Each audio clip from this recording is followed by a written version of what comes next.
So, over the last few days, I have been seeing recent developments with a stock that we cover a lot, none other than Castellum CTM.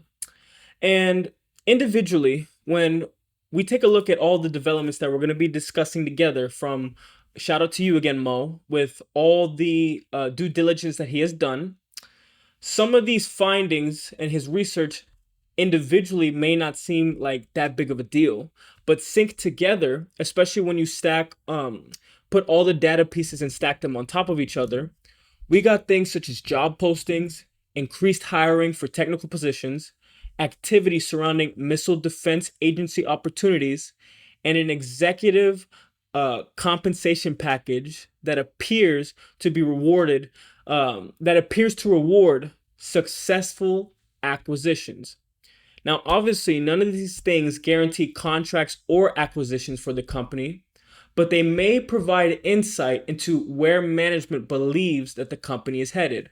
So today, I want to walk through all of the research that and due diligence Mo has done and explain why I think it is that investors should be paying attention to these recent findings. So with that being said, let's start off with the first topic I want to talk about, the job postings.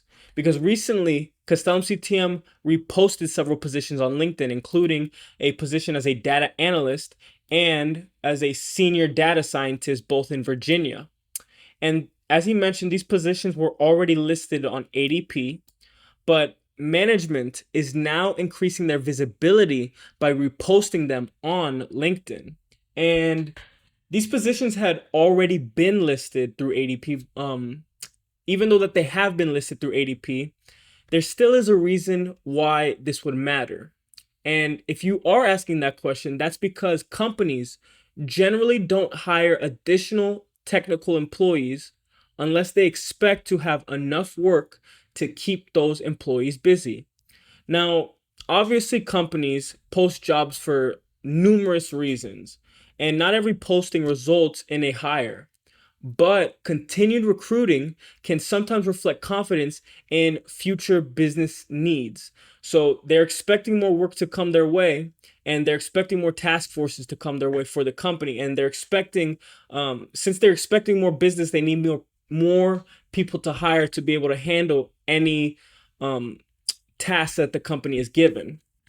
Now, the second thing that he posts right here was regarding the MDA, the Missile Defense Agency, right here, and he has it highlight, and he has a link or a little PDF, a screenshot right here that he attached, and the MDA has begun posting several new special notices, and what these opportunities could involve for the company is regarding shipborne radar systems, mobile launch capabilities, advisory services, missile defense analytical support, rapid response teams, and these, as you do notice, that these aren't necessarily contract awards, but what they are instead is they're part of the government's acquisition process, and they're helping agencies understand industry capabilities before larger procurements move forward. Now, when you take into consideration the fact that Castellum CTM operates in defense, and not just defense alone, they're also in cybersecurity, electronic warfare, and mission support, this is the type of government activity that I like to monitor and see from the company, because what it does is it potentially provides insight into where future opportunities may develop. Quick reminder before we continue, if you're enjoying the content and want to connect with the community, check out the first link below for the free InvestQ community. And if you want access to advanced stock research and tools, the second link is a Prophecy 7-day trial for just $7. And last, if you want daily market updates and behind the scenes content, follow me on Instagram using the third link in the description. Now, let's get back to the video. Now, the next thing, if we go under the thread, hashtag Castellum updates. And again, by the way, shout out to the Castellum CTM Discord. I'll have the link below if you guys are interested. But this development is also big in my opinion. And in fact, to be honest, I think this is a more important development than the other two. Not that they're not big, but I don't know if you heard that, but there's a lot of lightning. A lot of thunder out there. But what the biggest development was, in my opinion, was the fact that Castellum recently filed an 8K extending Glenn Ives' employment through the end of 2027. Oh, let me see here. Let me make sure I got that right. Hold on. It's this one, I believe. Because they had a lot of filings. Oh wait, no, the 8K right here. There we go. Here's the 8K filing that I was looking for.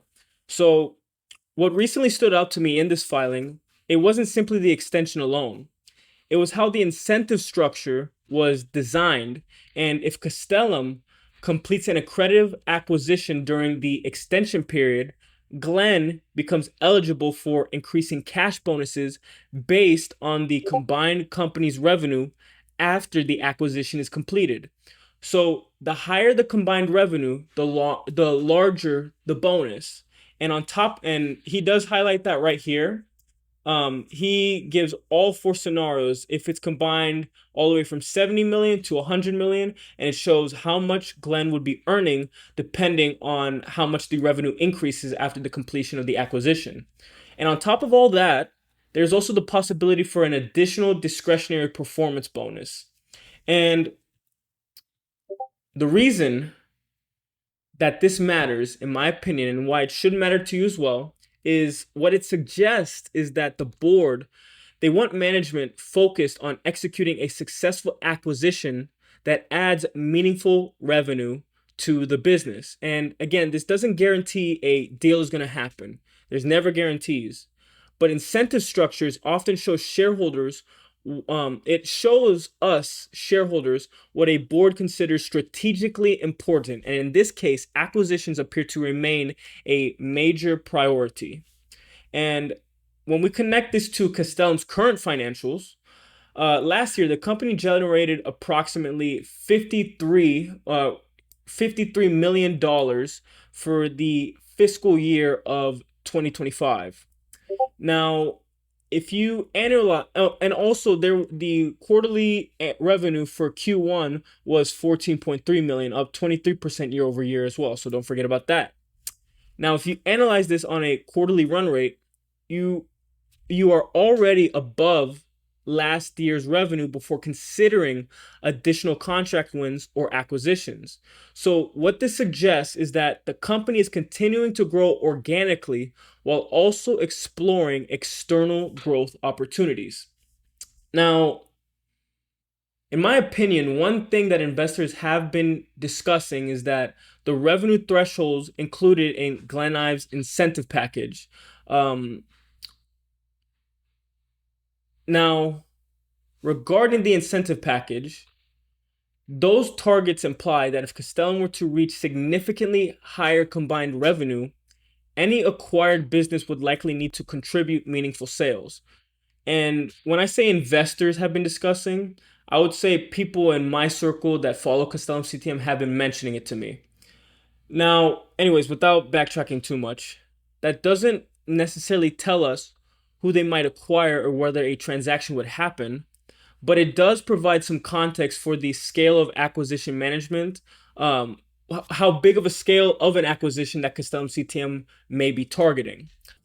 Now, one thing you also have to understand is that these revenue threshold targets, what it does is that it implies Castellum, that if Castellum were to reach significantly higher combined revenue, any acquired business would likely need to contribute meaningful sales. Now, that doesn't necessarily tell us who they might acquire or whether a transaction will happen, but it does provide some context for the scale of acquisition, for the type of scale and how big of a scale the acquisition they're looking to complete would be. And when I take a step back and take a look at everything, I'm seeing continued hiring. I see government procurement activity in markets Castellum participates in, and I also see management having incentive being centered around acquisitions. So it does show that the company views this as a major priority. Now, Obviously, none of these things individually prove what will happen next, but when you put all the pieces together and put all the clues together, I think that this is suggesting that management is positioning Castellum for its next phase of growth. And as always, what do we always talk about on this channel? We don't marry a stock. So I want to be balancing the good with the bad as well. And the job postings, you have to realize they don't necessarily guarantee contracts, and they don't even necessarily guarantee a hire. And government notices don't guarantee awards, and acquisitions can create value, but they also come with integration risk and execution risk along with it. And ultimately, what matters most is whether Castellum can continue growing revenue, if they can continue to win contracts, and if they can successfully execute on its strategy. So let me know in the comment section below what it is you think about Castellum CTM and what you think about the due diligence that Mo pulled out for us. Let me know in the comment section below, and also comment what it is you want to see in future upcoming videos. And if you feel I've added any value to your investing journey, please feel free to hit the like and subscribe button and join any of the communities that I have linked below or my Instagram. But with that being said, guys, stay safe. Happy 4th of July, and I'll see you on the next video.